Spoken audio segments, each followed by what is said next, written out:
Bueno, buenos días a todos. En primer lugar, pues nada, queríamos agradeceros a los que estáis aquí presencialmente o los que en algún momento vais a ver este vídeo.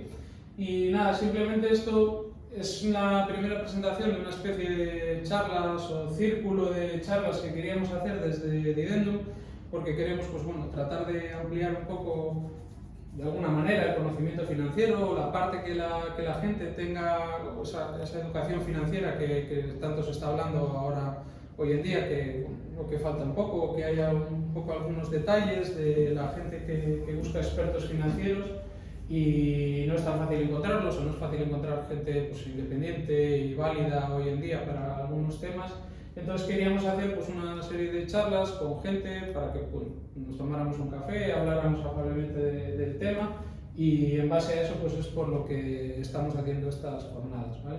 En esta primera jornada, algo que consideramos, tal y como está yendo sobre todo el año en el tema de los mercados financieros, que podía ser interesante, es el tema de invertir con menos riesgo, ¿no? Que es un poco una de las filosofías que tenemos en Didendum desde hace 10 años que nos fundamos como EAFI, y lo que queríamos dar era pues, como unas pequeñas pinceladas o unos pequeños detalles de qué es lo que hacemos nosotros en casa, para que bueno, pues, diferentes personas que lo puedan ver, lo puedan tomar como consejos propios o como ideas preconcebidas para actuar ellos, o pues, lo que es lo ideal, ¿no? Que es contratar los servicios de un asesor independiente, que en este caso pues, podría ser Didendum, o cada una de las personas que pueda ver este vídeo, pues alguien cercano a ellos o lo que sea, o porque consideramos que es importante, ¿no? Apoyarse en un asesor financiero, sobre todo que sea independiente. Nada, simplemente voy a ir muy rápido con esto, simplemente para que lo tengáis. Muchos de los que estáis aquí ya lo conocéis, pero como no sabemos quién nos puede ver después, para que lo tengan en cuenta. Didendum es una empresa ahora EAF, en su día se constituyó como EAFI, dentro de la figura de las ESIs, de empresas de servicios de inversión, estamos regulados por la CNMV. Por ello podemos realizar recomendaciones de asesoramiento en temas de patrimonio, aunque es verdad que nosotros también tenemos muy desarrollado el tema de asesoramientos de empresas, tanto en planes de viabilidad, búsquedas de alternativas de financiación. Somos asesores registrados, esto nos permite asesorar a las empresas en la emisión de bonos o pagarés, por ejemplo, en el mercado alternativo de renta fija. De hecho, Didendum hizo la primera emisión de un bono de renta fija que se hizo en España, que fue una empresa gallega y se hizo en el MAF por un importe de 50 millones en el año 2013. ¿Vale? Pero bueno, simplemente para que lo tengáis en cuenta, la parte que más nos atañe hoy, que es el tema del asesoramiento de patrimonios, y eso es algo relevante.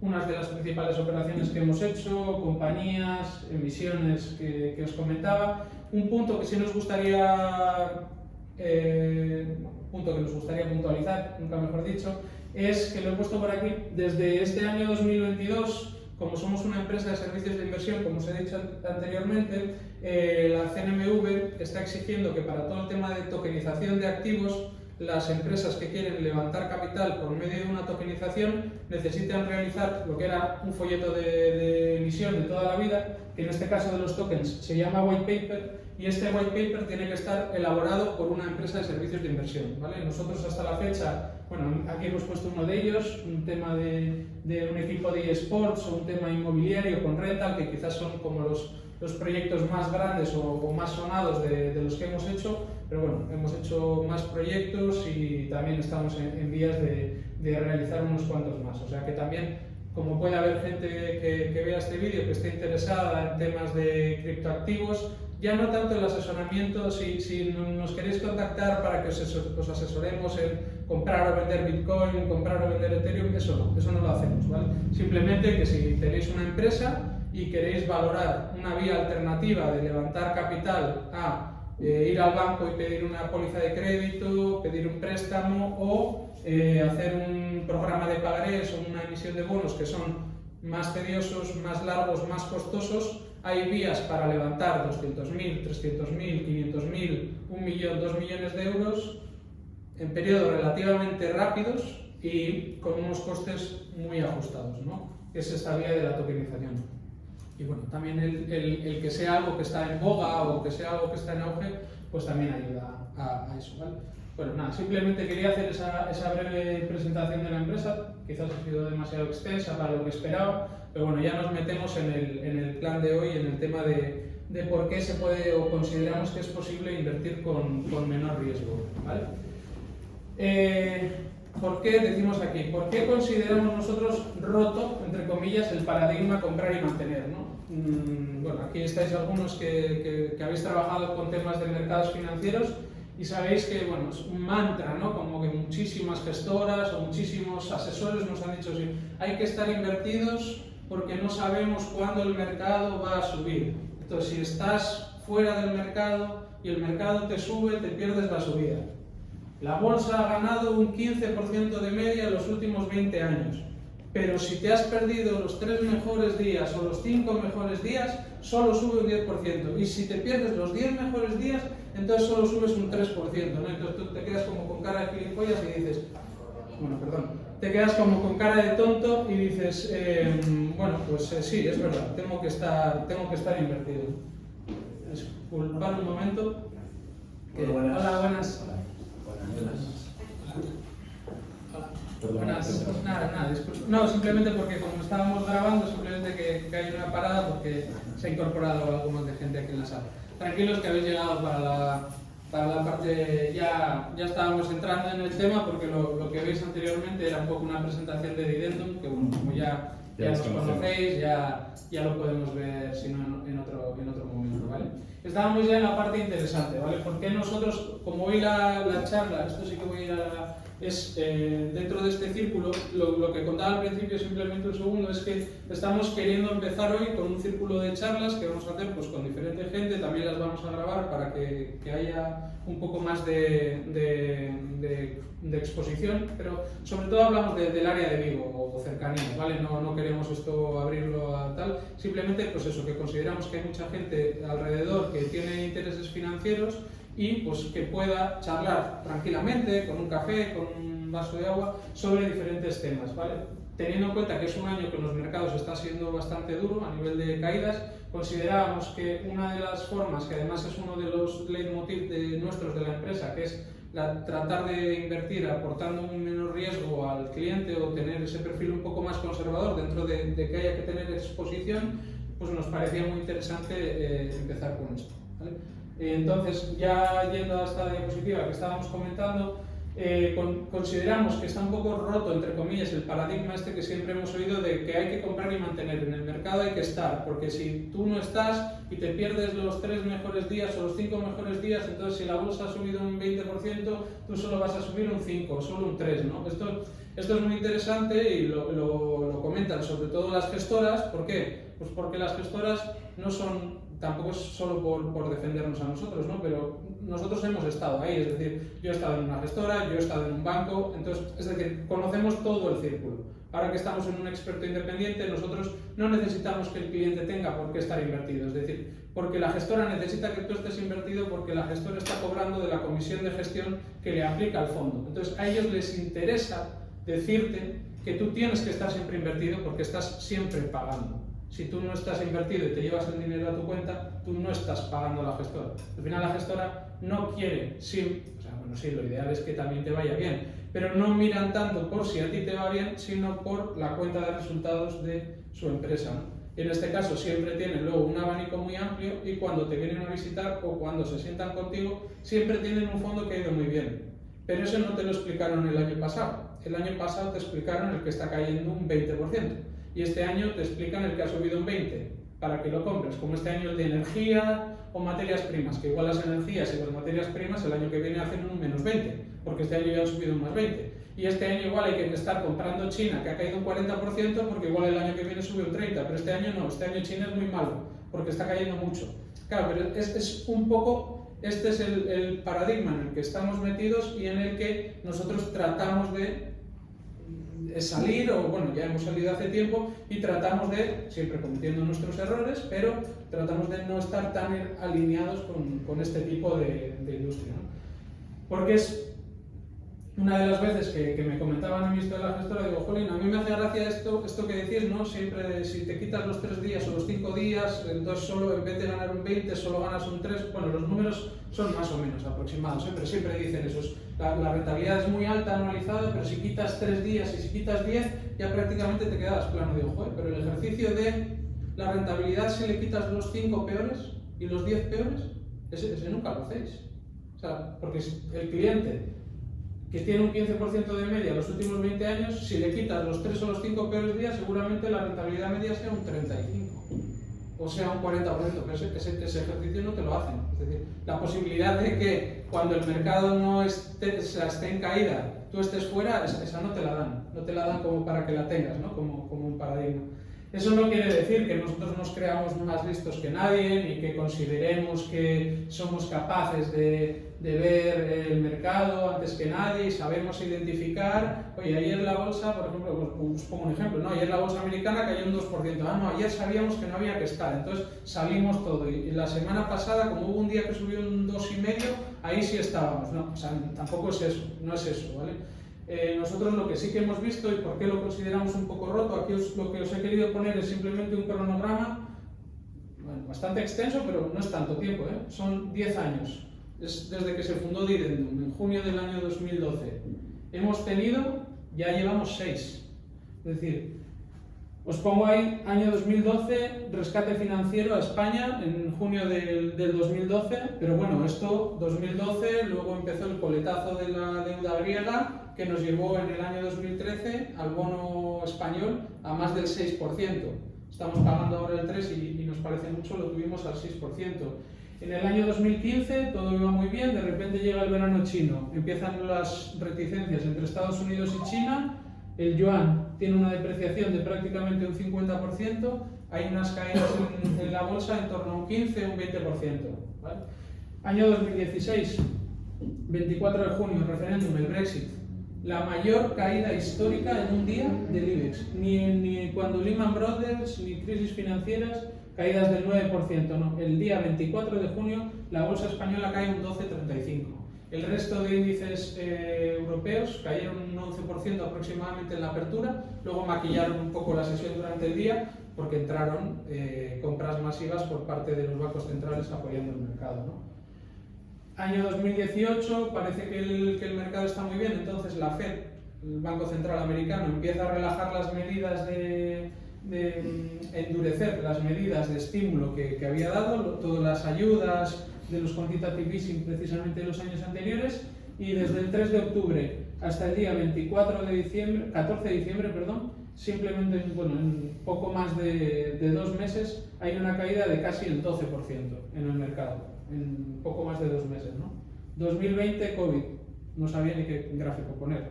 Todos lo hemos visto, podéis ver el que queráis. Caída de 40% en las bolsas, mercados muertos, número de fallecidos, etc. No hay ni gráfico, no hace falta gráfico, ¿no? Y en el año 2022 lo que estamos viendo es un poco la herencia de todo esto. Muchísimo estímulo desde el año 2012 por parte de los bancos centrales.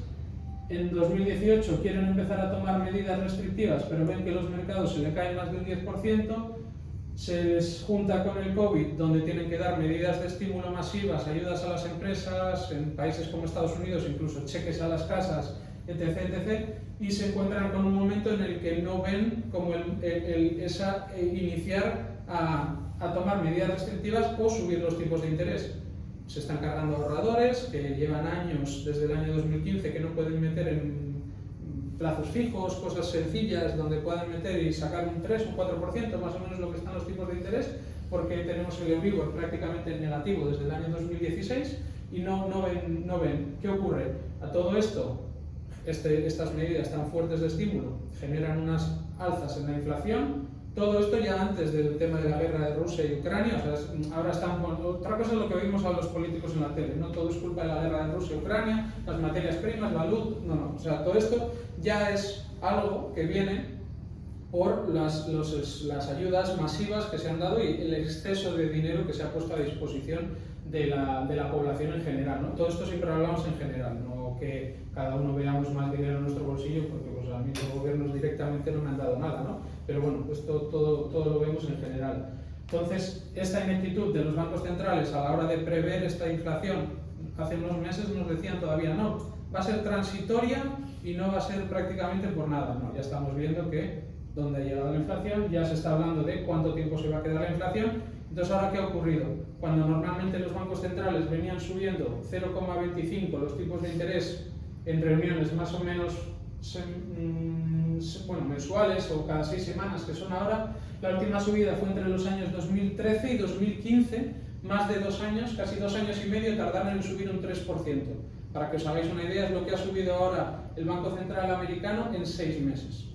Al esperar que haya una subida de los tipos del 1% al 4, 4,5, 5 y pico que van a llegar en un periodo inferior a un año y que eso no vaya a causar nada en las empresas por el elevado coste de financiación, en las familias, que las hipotecas las estaban pagando en Estados Unidos al 3% hace 6 meses y las están pagando casi al 7% hoy. En España, que había familias que con la subida del Euribor anterior estaba en el menos 0,5, con un diferencial de un 1, estaban recibiendo o amortizando más 0,5 en la hipoteca, van a tener ahora con el Euribor a 2 y pico más el diferencial de un punto, un 3% más de un 3% en las hipotecas. Lógicamente todo eso se va a notar, es una reducción del consumo directamente, ¿no? Para empezar, ¿vale? Bueno, esto era un poco poner las circunstancias que vemos y por qué consideramos que es interesante optimizar la inversión reduciendo el riesgo, ¿vale? Voy a ir a los puntos muy concretos y no quiero ir muy lento porque quiero que sea algo dinámico y la idea también es que vosotros en parte nos vayáis comentando también puntos, ¿vale? Esto no quiere decir que nosotros consideremos entonces Pedro, por lo que has dicho, entonces no hay que estar invertidos porque no sabemos cuándo va a caer, ahora van a empezar los bancos centrales, no, tampoco estamos diciendo esto, es decir, hay que estar invertidos. Nosotros defendemos que hay que estar invertidos, pero consideramos que hay que hacer un acercamiento activo a las inversiones, ¿vale? Y os voy a dar, digamos, cómo nosotros lo hacemos, porque consideramos que este riesgo es menor, y os voy a dar 3 puntos clave, cómo lo hace Didendum en el día a día, cuando tiene que llevar el asesoramiento en los fondos o cuando asesora a sus clientes, ¿vale?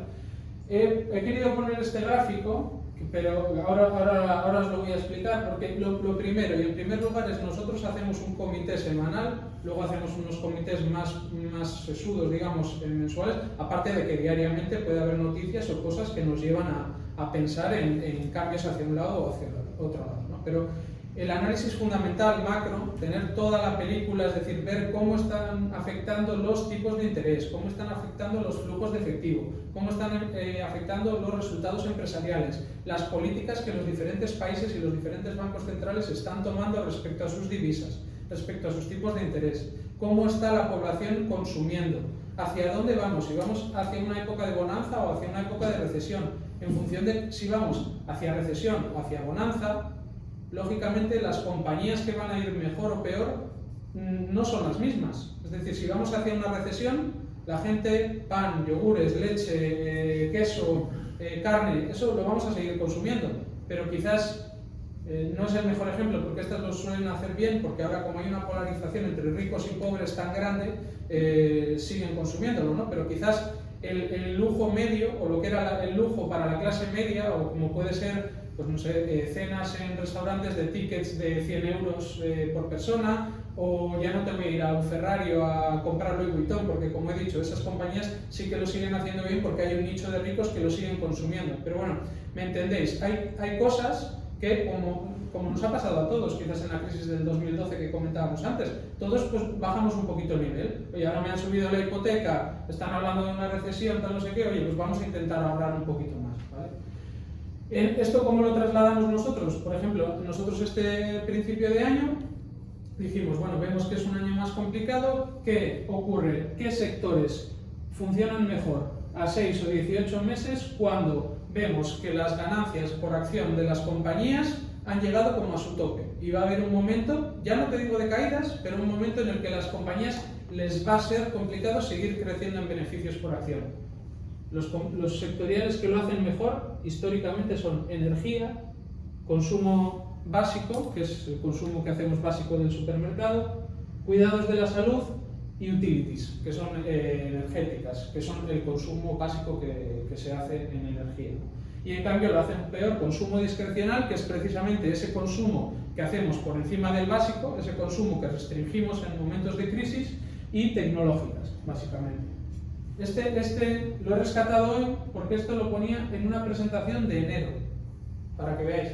Si echáis ahora un ojo a los mercados, lo que ha hecho el Standard & Poor's 500 está perdiendo como un 23% en el año.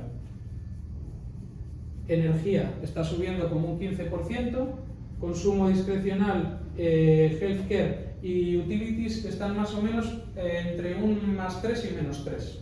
¿Vale? Tecnológicas están cayendo un 40%, consumo discrecional también, más o menos un 40%. Es decir, ¿quiere decir que no tengo que estar invertido? No, simplemente con más o menos identificar qué momento del mercado va a ser el año próximo, los próximos 18 meses o el próximo semestre y cambiar un poco los pesos de la exposición si queremos estar en unos sectoriales o en otros, ya simplemente eso nos va a hacer, pues lógicamente va a ser muy difícil que un año en el que el mercado hace un menos 20 y pico, tú estés en positivo. Pero no es lo mismo estar en un menos 6 o en un menos 7 que estar en un menos 15 ni estar en un menos 25.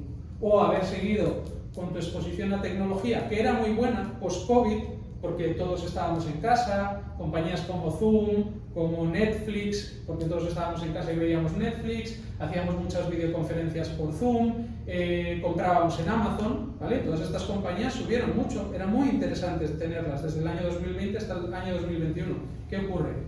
Amazon, Netflix o Tesla, este año pues igual hay algunas que tienen unas caídas del 50 o 60 o 70%. Ya no hablamos de un 25% que lleva el índice, ¿vale? Entonces solamente con el tema de los sectoriales optimizamos mucho. Aquí ya he querido poner dos, ¿vale? Una que utilizamos nosotros mucho, esto es más complicado para un cliente particular que lo haga en su banco, pero esto sí que nosotros a través de Didendum o a través de nuestros fondos lo podemos hacer muy fácil, hay un tema, esto ya sé que es un poco complejo y no quiero ir a cosas muy complejas, pero es el tema de la volatilidad. La volatilidad es simplemente la oscilación de los precios, al alza y a la baja, ¿vale? La volatilidad es algo que hace que cuando los precios normalmente suben, la volatilidad se reduce, porque las subidas no son tan fuertes como las caídas. Un índice puede estar subiendo 10 años y lo que ha subido en 10 años te lo cae en 6 meses. Es la aproximación fácil para saber que cuando las caídas es cuando hay una volatilidad más alta. Entonces, ¿qué quiere decir? Nosotros lo que hacemos es, nos gastamos o perdemos parte del dinero, igual solo puedes perder un 0,2% de tu dinero, o haces que el fondo se gaste un dinero en comprar unas opciones de cobertura, unas put, fuera de dinero, que te hacen que si te va bien, en vez de ganar un 7, vas a ganar un 6,8, es decir, no es nada, pero si el mercado hace un menos 10, posiblemente a ti te haga estar en un menos 3, porque esas opciones de cobertura que estaban fuera de dinero realmente han empezado a valer dinero, ¿vale? Porque además las has comprado cuando el mercado estaba arriba, con lo que la volatilidad estaba muy baja y te salían relativamente baratas. Cuando el mercado ha caído, la volatilidad ha subido, con lo que el precio de tu opción ha subido mucho, entonces amortiguas mucha de la caída que has tenido en los valores con esa opción, ¿vale? Tampoco quiero entrar mucho más ahí. Y luego el tercero, otra cosa que hacemos mucho es, nosotros le aplicamos unos filtros cuantitativos que valoramos diariamente, bueno, quizás por no llamarlo tan algo específico como cuantitativo, son más unos indicadores, ¿vale? Que nos ayudan, sobre todo nos ayudan a prevenir cuando vemos que el mercado se está calentando o podemos ver que hay como una especie de suelo de mercado porque ha habido mucha venta y quizás es un momento de comprar, ¿vale? Esto se ve muy fácil gráficamente, por eso os he querido traer aquí. Esto es un ejemplo de esto, es el índice alemán, el DAX, este año, 2022, ¿vale? El gráfico no es nuestro, es de uno de los cientos de personas que seguimos en vídeos, pero bueno, me parecía que estaba muy bien gráficamente y en vez de hacerlo yo lo he tomado un poco prestado, ¿vale? Esto que veis abajo es un indicador que nosotros tenemos que es un estocástico, ¿vale? Es un indicador que muchas veces nos anticipa caídas. Simplemente para que lo veáis fácil, tampoco quiero entrar mucho en detalle. Cuando la línea roja corta el azul, es el momento en el que el mercado ha subido al alza y de repente empieza a hacer una caída, ¿vale? Esto solamente es el último año, ¿vale? Lo vemos que se repite el patrón una vez, otra vez, en mercado a la baja, otra vez en mercado a la baja, otra vez corta, mercado a la baja, otra vez corta, mercado a la baja. Lo mismo ocurre a la inversa. Cuando el rojo corta al azul hacia arriba, mercado al alza, mercado al alza, mercado al alza. Rebotes, no mercado al alza, sino rebotes. ¿Por qué? Porque esto es una de las cosas que he dicho antes. Lo primero y más importante de todo es saber hacia dónde vamos. Si vamos hacia una época de bonanza o hacia una época de recesión. Si estamos en un mercado alcista o estamos en un mercado bajista. Ahora mismo estamos en un mercado bajista, porque desde el año que llevamos no hemos hecho más que caer un 20 y pico %, ¿vale? Ahora el DAX que un poquito menos, en torno a un 17. Eso quiere decir que nosotros vamos a tener una predisposición a no estar muy invertidos en estos mercados, y lo que sí vamos a hacer es que cuando veamos que se ha pasado de frenada, aquí vamos a comprar y vamos a tratar de mantener una línea que es la que vemos como directriz bajista, que, joder, casualmente, mira, oye, que es que cuando llega, ¡pum! Pero es que no pasa una vez, cuando llega, ¡pum! Y otra vez llega y ¡pum! Y dices, joder, macho, pues esto, o sea, no lo vamos a basar todo a esto, porque no nos gusta basar todo nuestro análisis en análisis técnicos, pero si al fundamental que tenemos nosotros en la cabeza hemos añadido un tema de sectoriales, compramos un poco de cobertura con put y además tenemos algunos indicadores que nos pueden ayudar a, oye, pues mira, ahora que esto os lo ponía aquí, como nos veremos más veces, o esto lo podemos comentar, o os acordaréis, oye, aquello que decía Pedro, pues no lo sé. Pues el DAX, ahora, a comienzos de noviembre, sí que es cierto que la directriz bajista no la ha soportado, esto es algo bueno, esto es algo alcista para el índice, es decir, va hacia arriba, pero lo que sí es cierto es que el estocástico no se está cortando a la baja, como ocurrió aquí, como ocurrió aquí, como ocurrió aquí, como ocurrió aquí y como ocurrió aquí en los últimos 9 meses. Entonces, en principio a nosotros, si teníamos una posición muy larga desde aquí, porque estábamos más o menos en suelos de mercado, pues sí que os digo que, bueno, aquí veis 12.040, nosotros por ejemplo desde dividendos en los fondos en 11.900 tomamos una posición, que aquí ¿qué te quiere decir? Pues esto puede ser un momento de, oye, pues igual vamos a vender la mitad de la posición, vamos a comprarle una put al DAX, vamos a gastarnos, llevamos un 12% de subida, vamos a gastarnos un 0,2 o un 0,4 en comprarle una put al DAX y, bueno, pues oye, si se me viene aquí otra vez, pues me lo ganará con la cobertura. Y si vendo la mitad de la posición, bueno, pues si sigue subiendo más, tengo la otra media, gano menos, pero he ganado con media y por lo menos sé que si se me vuelve otra vez aquí, ahora está en 13.700 aproximadamente, si se me vuelve otra vez al 12.300, es decir, me cae otro 10%, no lo he perdido con la misma posición que subí. ¿Vale? Eso es un poco son los tres grandes temas que nosotros podemos recomendar como para hacer una inversión con riesgo más reducido, ¿vale? para los clientes. Y nada, esto voy a ir muy rápido, esto podría dar para otro día, porque claro, esto lo sé porque la gente igual nos podría decir, vale, me parece muy bien, riesgo tal, no sé qué, pero ¿cómo veis el mercado? ¿Cuáles las previsiones macro, un poco futuras? Bueno, ahí lo dice, ¿no? La inversión de la curva realmente de los tipos de interés, sobre todo en Estados Unidos, no pronostica nada bueno. Esta es una curva, el tema de que los tipos de interés a corto plazo estén más altos que los de largo plazo, el diferencial entre el 3 meses y el 10 años, que es normalmente el que se suele hacer, ahora mismo está invertido. Cuando esto ocurre, no sé, creo que son las 8 o 10 veces que ha ocurrido históricamente, ha anticipado una recesión en los próximos 6 meses, ¿vale? De hecho, bueno, la recesión técnica, aunque no la quieren reconocer en Estados Unidos, porque ahora la están empezando a llamar de otra forma, ya ha ocurrido. Es decir, ya ha habido 2 trimestres de crecimiento negativo, es decir, de decrecimiento. Entonces, eso quiere decir que ya estamos teóricamente, lo que se establece como una recesión, que es 2 trimestres consecutivos de crecimiento negativo, ya se ha dado, ¿vale? Ahora estamos en un momento en que la fijación de los tipos de interés por parte de los bancos centrales es la clave de todo, es la que está estableciendo. Los bancos centrales se están fijando en qué está ocurriendo con el empleo, más en Estados Unidos, porque el Banco Central Europeo no, el Banco Central Europeo solo tiene el mandato de mantener la inflación cerca del 2%, nos estamos en el 8%, ¿no? Entonces, bueno, como que no lo están haciendo mucho por mantenerla en el 2%, pero bueno, es un poco lo que hay, ¿no?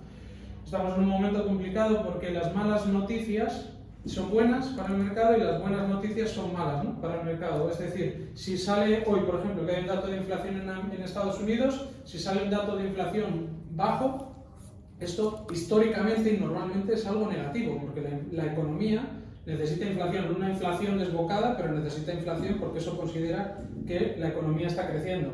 Si sale un dato de inflación alto, eso va a ser visto como malo para el mercado, porque eso quiere decir que la Fed en su próxima reunión van a ser más duros o van a mantener los tipos altos por más tiempo. En cambio, si sale un dato que teóricamente es malo, que es una inflación baja, esto será bueno para el mercado porque entonces consideran que la reunión de diciembre, en vez de subir un 0,75, subirán un 0,5 y los tipos quizás, en vez de ser la tasa terminal un 5,5, como están descontando ahora, un 5 y pico, se queda en un 5, ¿no?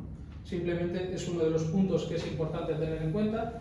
Esto, que es la renta fija, que es luego la clave de todo este año, porque la bolsa al final pues es como un poco más de especulación, si queréis verlo de esa forma, puede subir, puede bajar, pero lo que los clientes normalmente no entienden y los clientes no están acostumbrados es al tema de la renta fija, ¿vale? La renta fija, esto he querido poner los dos gráficos para que veáis que, bueno, aunque ya lo sabéis seguramente, que es el precio de los bonos es inversamente proporcional a lo que ocurre con las rentabilidades. Si los tipos de interés suben, es decir, Estados Unidos tenía el bono los tipos de interés al 1% el año pasado y ahora están al 4%, eso quiere decir que han subido un 3%. El bono a 10 años tiene una duración aproximadamente de 8, 3% de subida por 8, que es la duración del bono. Si queréis verlo más fácil, bono a 10 años, 10 años, ¿vale? 10. Y el tipo de interés ha subido de 1 a 4, 3 por 10, 30. 30% es lo que va a caer el bono. El bono estaba en 147, está ahora mismo en 108. Pues si hacemos las cuentas, saldrá más o menos un 30%, o incluso más, ¿vale? Más o menos, aproximado, ¿vale? Pero eso es simplemente lo que ocurre. Entonces necesitamos que se frene un poco la inflación. La inflación, hay otro tema, que la inflación es engañosa. ¿Por qué? La inflación va a bajar, pero va a bajar porque es algo que se mide por serie histórica año contra año. Entonces, o sea, es decir, la inflación dentro de unos meses va a ir reduciéndose, pero ¿eso quiere decir que la inflación ha bajado? No. Eso no quiere decir que la inflación ha bajado, ¿vale? La inflación es algo pegajoso. Es decir, el Paul Volcker, que ahora está muy de moda porque fue el que era el banquero central en los años 70, ¿no? Que estaba como Powell ahora y creó dobles recesiones con inflaciones disparadas y tal, no sé qué, decía una frase que es que la inflación es como la pasta de dientes en un tubo, ¿no? Que es muy fácil de que salga, pero luego intenta volver a meter la pasta de dientes al tubo. No la metes ni de broma, ¿no? Entonces, la inflación es algo pegajoso. Es decir, todos lo hemos visto, o sea, los supermercados nos suben mucho los precios porque, vale, ya no vamos a ir a que el enriquecimiento de los supermercados y estas cosas, el enriquecimiento de las eléctricas, ¿no? Que es un poco que es lo que se está tocando estos días, pero lo que sí es cierto es que lo que vemos es que nosotros cuando vamos al supermercado las cosas nos cuestan más, cuando vamos a comprar un coche nos cuesta más, cuando vamos a pagar la luz nos cuesta más. Y luego, cuando se supone que se revierte la inflación, es decir, dentro de unos meses empezaremos a ver que si la inflación ahora mismo está en el 6, el 7 o el 8, dentro de unos meses estará en el 2 o en el 3, es decir, la inflación ha bajado. Coño, pero yo sigo pagando lo que pagaba hace 6 meses o más en el supermercado. Y entonces, es decir, no es tan fácil que cuando se ha llegado a un estándar de precios, esos precios bajen. Es decir, la inflación, como se mide, como la miden ellos con indicadores año contra año, sí que vamos a poder ver que va reduciéndose, pero no la inflación real, que es la que nosotros pagamos si cogemos el activo desde donde lo pagábamos a donde lo pagamos ahora. Eso no lo vamos a ver que se reduzca. Es decir, es lo que los americanos le llaman sticky, que es pegajoso, ¿no? Que es esta inflación sticky, que es la que es tan problemática, porque cuando esta inflación se queda muy intrínseca en la población y en los precios, entonces es cuando el empleado quiere un aumento de salario, porque está viendo que, es decir, un empleado puede aguantar 3 meses, 6 meses, que ve que las cosas están más caras en el supermercado o saliendo a consumir su ocio, porque puede entender que es algo temporal, porque es lo que le están vendiendo. Pero si esto se prolonga más de 3 meses, 6 meses, un año, seguramente, pues, bueno, lo estamos viendo en la calle, ¿no? Con los médicos, con los de educación, con los transportistas, todo el mundo está pidiendo aumentos salariales. Lo que ocurre es que estos aumentos salariales van directamente en aumento de costes de los empresarios, que son los que tienen que pagar más nóminas, y estos empresarios en parte al principio pueden soportarlo con los márgenes, pero llega un momento que en el momento en que también el margen de mi producto, de mi materia prima me cuesta más, si también los salarios me cuestan más, si también el resto de servicios y el coste financiero, porque los tipos de interés que antes me financiaba la póliza al 5% y ahora tengo que pagar un 8% por la póliza, también lo tengo que meter en los márgenes, al final no me queda otra que volver a subir precios. Y entonces es lo que se conoce como la espiral inflacionista, ¿vale? Que ese es el punto horrible al que no debemos llegar. Entonces ahí es donde nosotros pues estamos viendo que ahora mismo, tal y como lo están haciendo, se está haciendo un poco mal para contenerlo. Vuelvo un poco a lo mismo, como lo vemos así, entonces Pedro, ¿qué hacéis? Pues entonces no tendremos posiciones a renta fija tan duras, o si las tendremos cubiertas en duración, es decir, se puede cubrir también la renta fija. Entonces la renta fija, igual que el bono alemán se puede comprar, se puede vender.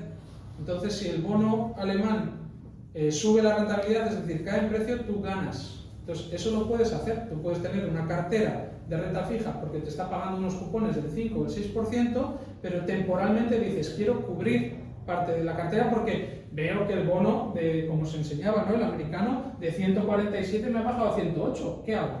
Porque tampoco lo quiero vender, porque me está pagando un cupón del 4. Bueno, no pasa nada. Compras un ETF o un futuro, lo vendes del Treasury americano, ganas con la caída y te lo quedas porque está teniendo un cupón del 4 y cuando ya consideres que puede que no caiga más, pues ahí quitas la cobertura, ¿vale? Es un poco cosas que se pueden hacer. Y ya por último, simplemente termino, es el tema de los bancos centrales, ¿vale? Que está un poco ligado a lo que os decía antes. En el año 2018 veis esta pequeña caída de cómo estaba el balance de la Fed.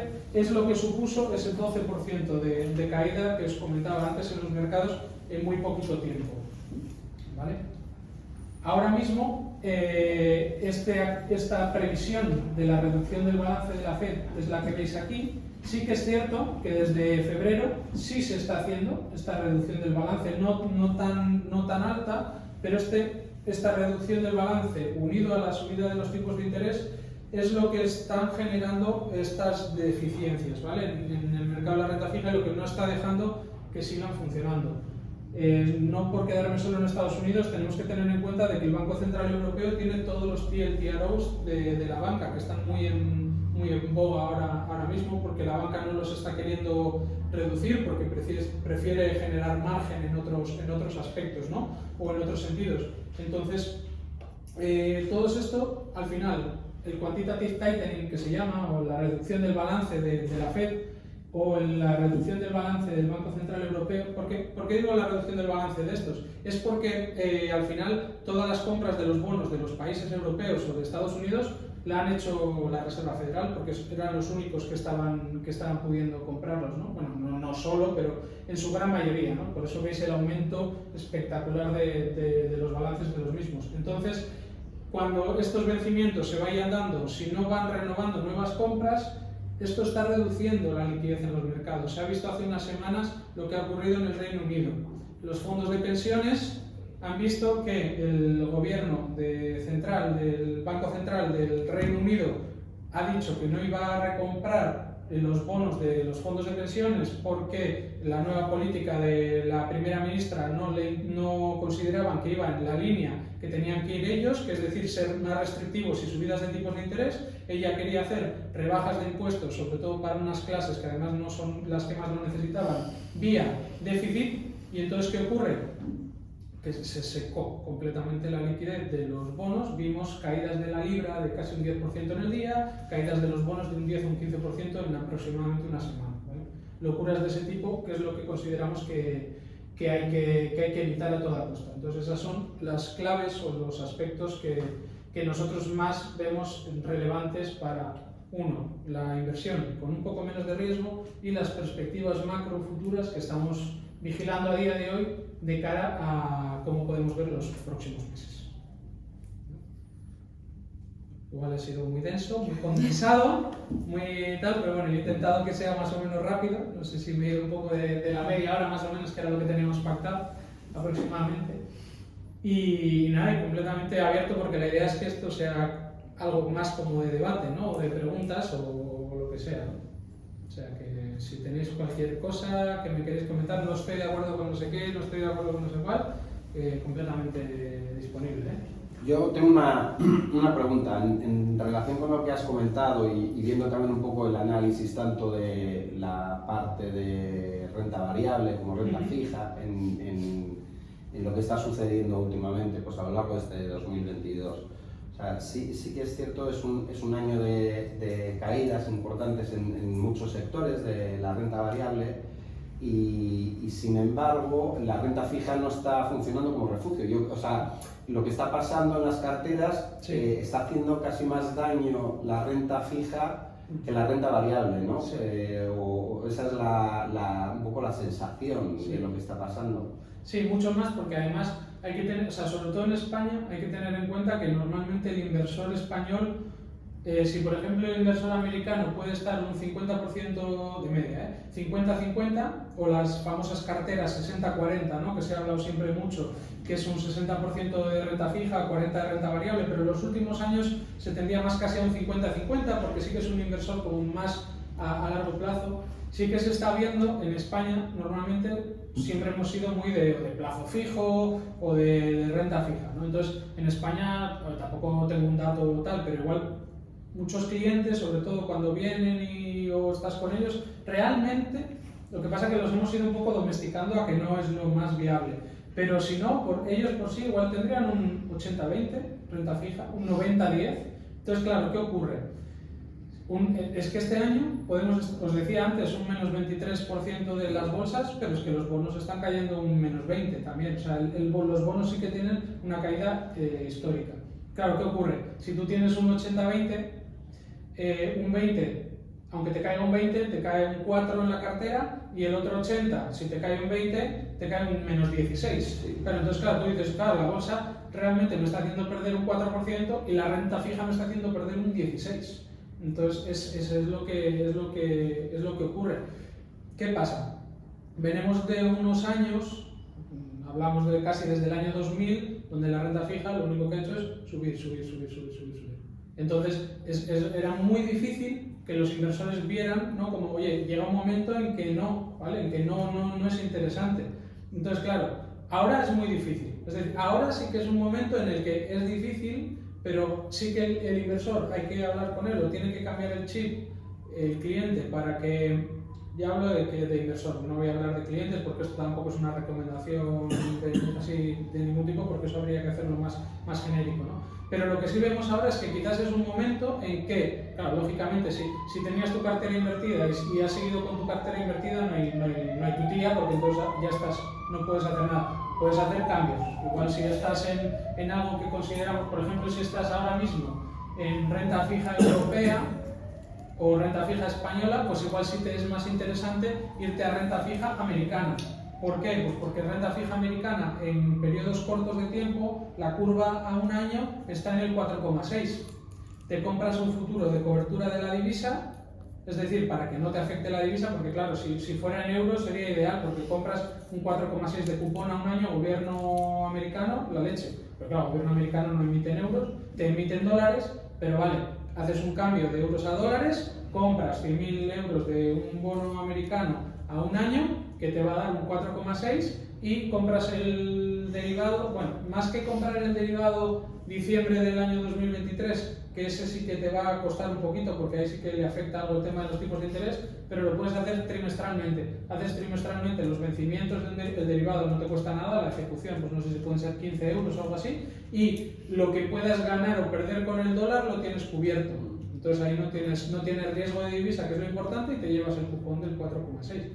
Eso sí, pero claro, lo ideal es o que no hayas estado o que tengas liquidez. Claro, a mí si ahora me viene un cliente con liquidez, sí que es lo ideal, porque entonces ahora mismo sí que estamos viendo que a 3, 4, 5 años vista se pueden hacer carteras de bonos de compañías, por ejemplo europeas, con rating A aproximadamente, o sea, ya si te vas a triple B o lo que sea todavía más, pero en torno a de media, con rentabilidades entre el 4 y el 7, te podría decir. Depende de, claro, si te vas a mucho AAA y AA, pues igual se te queda en el 4, pero igual si te vas a la parte baja de la A o A menos, igual llegas casi hasta un 6 o un 7. Y ya no vamos a hablar de emergentes, pero ya no te hablo de emergentes, y dices, oh, más pues que emergentes, no, o sea, emergentes, gobiernos emergentes. Joder, a ver, sí, bueno, puede pasar como pasó en Argentina, pero, no sé, un México, un Colombia, asiáticos, que hay Tailandia, bueno, Vietnam ahora está un poco más duro, Corea. Hay fondos que tenemos nosotros en el radar con vencimiento 2026 que tienen rentabilidades a vencimiento de más del 10%. O sea, ahora mismo tendrías un 10% anual de aquí al año 2026 comprando este fondo y la vas a obtener sí o sí, porque la parte, lo que tiene la renta fija es eso, que es que salvo que haya un default, sí o sí tú lo cobras el dinero. Que es una de las cosas que, por ejemplo, el fondo que tenemos en Dividendum asesorado global sí que es más renta variable, lo hemos hecho mucho mejor.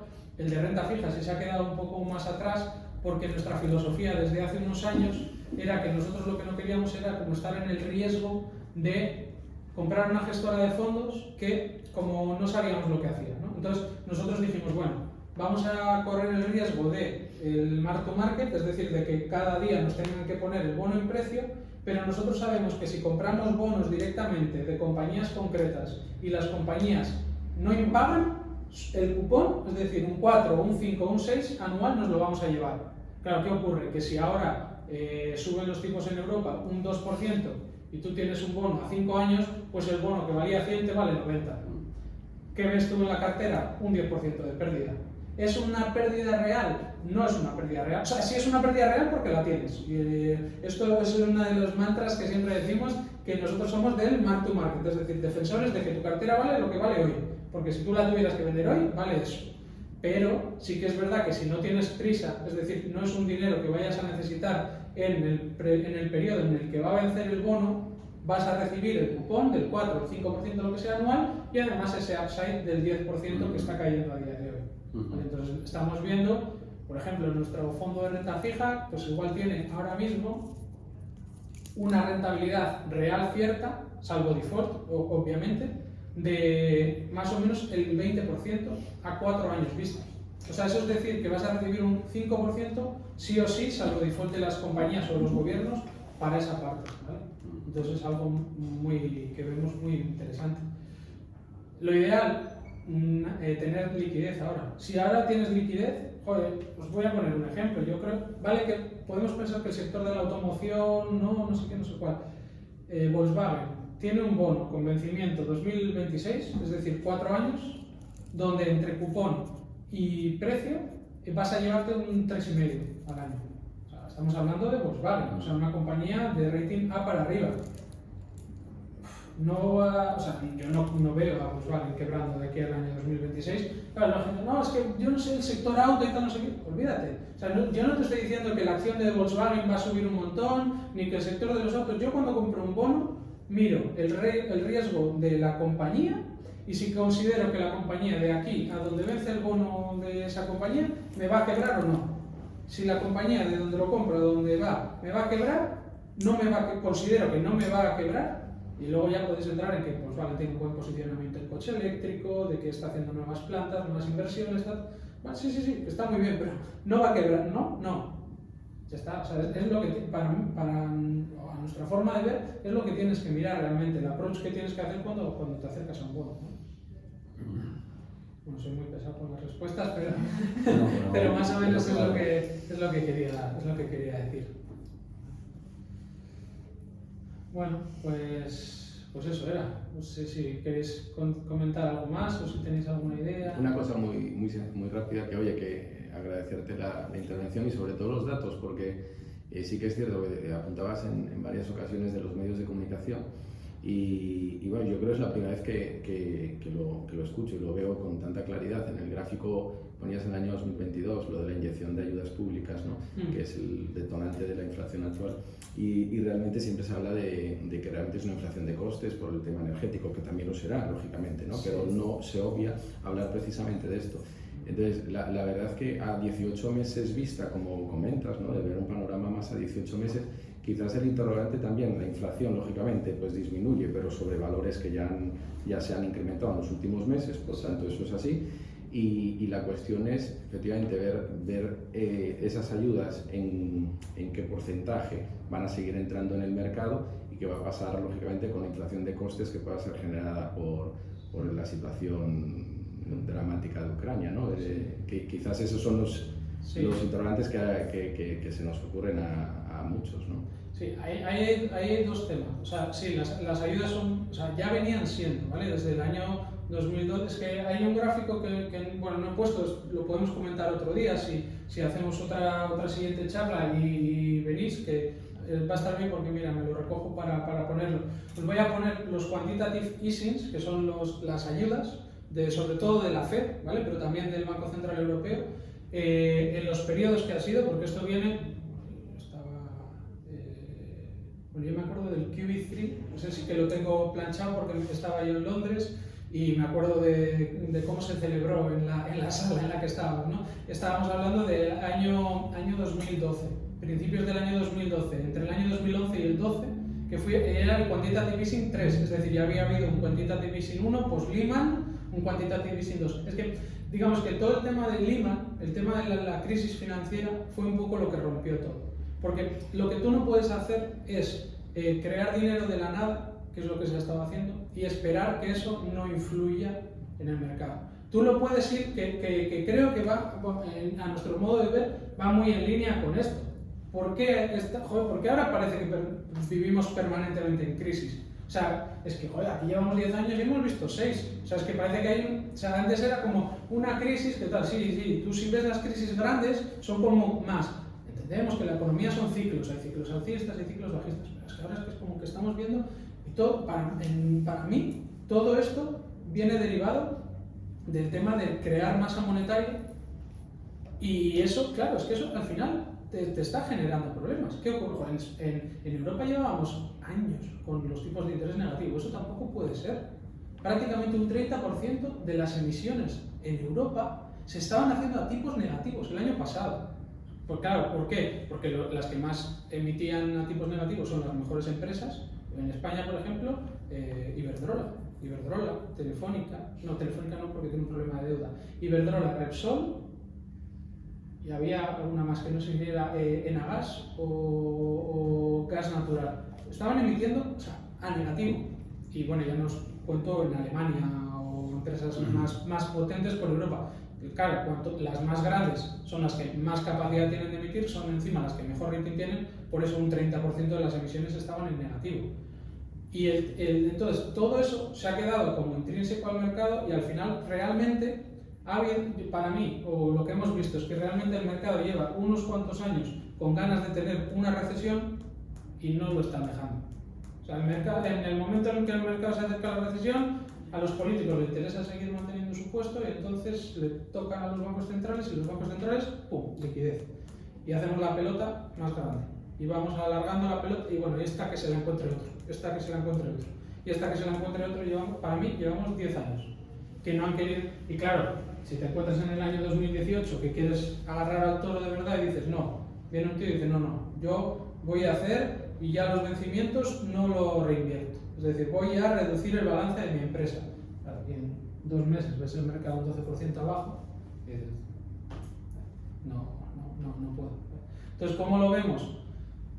O sea, lo vemos chungo, bueno, yo personalmente lo veo chungo a unos meses, pero eso no quiere decir, o sea, eso no, también te digo, quizás por los ciclos que estamos viendo, o sea, mucho ya ha pasado, es decir, mucho, porque los ciclos así bajistas o recesivos son entre 16 y 18 meses, más o menos de media. O sea, ya llevamos 9, 10, 11 prácticamente, porque desde enero no ha hecho más que venir a la baja. ¿Qué ocurre? El tema es que por lo que vemos que se puede prolongar un poco más es porque las subidas de tipos de interés tú las puedes hacer desde un momento, pero el efecto no es en ese momento. Porque, es decir, lo que os decía antes de las hipotecas en Estados Unidos. Claro, las hipotecas en Estados Unidos ahora en noviembre están al 7%, que estaban en marzo en el 3%. Claro, pero las renovaciones de las hipotecas al 7% no han sido todo este tiempo. Es decir, es el que está yendo hoy al banco a pedir una hipoteca, ese va a pagar el 7%. Entonces, ese hoy se pensará si invierte en una hipoteca o no. Esa empresa hoy está teniendo que ir a pedir dinero al 7% y se pensará si hace ese nuevo proyecto o no, hoy. Claro, pero todos los que sí estaban invertidos desde marzo todavía no han tenido el efecto de esa subida al 7% porque no le han renovado la hipoteca, porque no le han renovado el tipo de interés en su empresa, etc., y o ya estaban metidos, emitieron un bono en marzo del 2003 y de repente, ¡pum!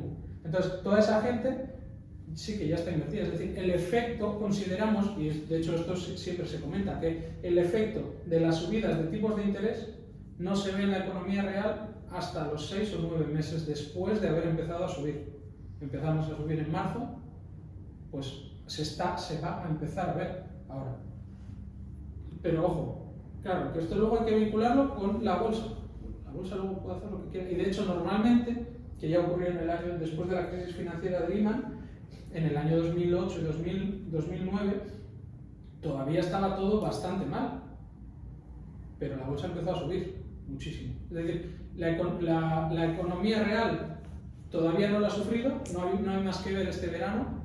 No había sitio en los hoteles para reservar, no había sitio en los restaurantes para cenar, no había tal, pero en cambio la bolsa ya había caído un 20 y pico %. Es decir, la bolsa anticipa la economía real y cuando la economía real todavía esté en el hoyo, todavía esté todo muy mal, la bolsa ya empezará a anticipar, porque la bolsa lo que hace es traer como a valor presente predicciones futuras. Eso es lo que realmente, el flujo inicial que a ti cuando te dicen, oye, ¿cómo funcionan los mercados? Los mercados financieros es, tú coges los resultados de la empresa previsto a 5 años, lo traes a valor presente con los tipos de interés y eso lo divides entre el número de acciones y eso te da el precio de la acción. Lógicamente, lo que traíamos a valor presente hace 6 meses era más alto, luego ha sido más bajo, por eso las valoraciones están cayendo, pero dentro de unos trimestres empezarán a ser mejores. Y eso hará que los mercados sigan subiendo, pero...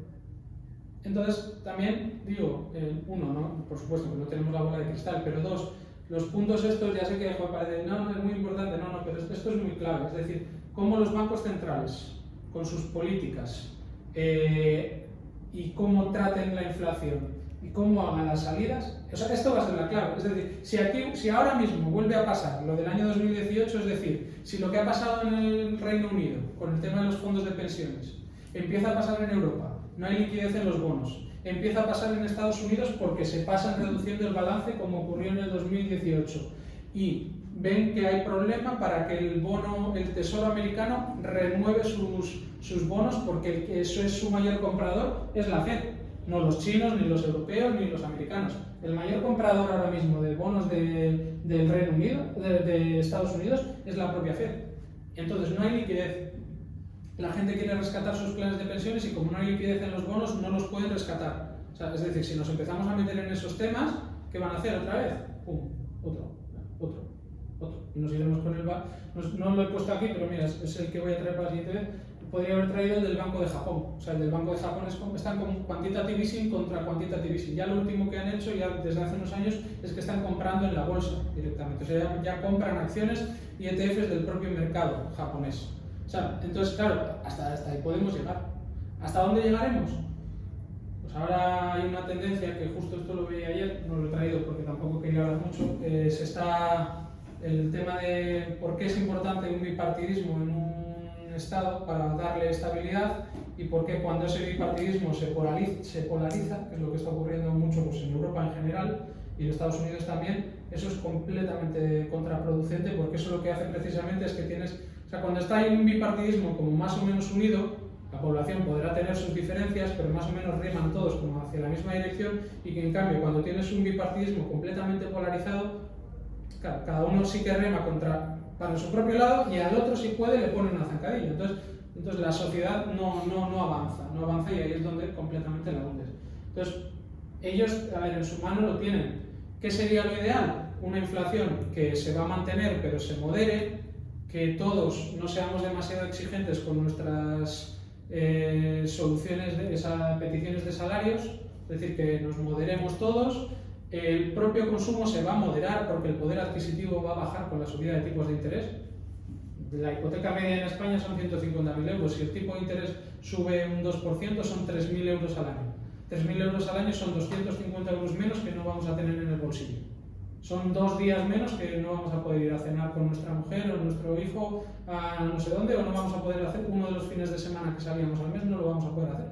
Entonces, eso ya va a frenar la demanda automáticamente. Entonces, eso va a ser algo que frene la inflación. Ya termino. Sobre el tema que comentabas también de lo del shock de inflación, es que ahí es donde creemos que hay uno de los errores. Y es que todo, uno, el tema de echarle lo de la guerra a Ucrania, por eso decimos que sí, lo de los medios de comunicación y la televisión, pero es que el otro día me hacía gracia, porque claro, después de todos los telediarios, ahora ves, los anuncios son Ministerio de no sé qué, Ministerio de no sé cuál, Ministerio de no sé qué. O sea, claro, si el gobierno te está dando dinero por poner el anuncio en la tele, para que digas luego en el telediario lo que yo quiero que digas.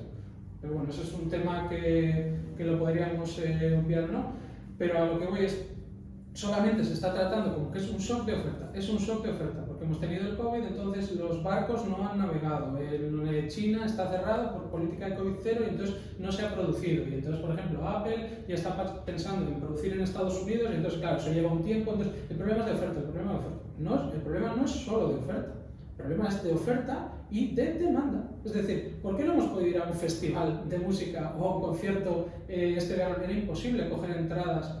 Bueno, salió en los telediarios, igual lo visteis, no el tema de Coldplay, ¿no? Coldplay para Barcelona, no sé cuántas fechas, te metías y era imposible. Bueno, aquí en Vigo, en el auditorio, era imposible coger entradas. Claro, si hay un bono cultural, si tú das un bono cultural de 400 euros para gastar en conciertos y en festivales, es decir, estás incentivando la demanda. Estás incentivando una demanda que no necesita ser incentivada porque está funcionando por sí misma y además hay un shock de oferta por lo que hay menos oferta. Es decir, si tú hay un shock de oferta porque hay menos oferta y encima estimulas la demanda, joder, esto era de macroeconomía básica, ley de oferta y de la demanda, ¿dónde está el punto de equilibrio?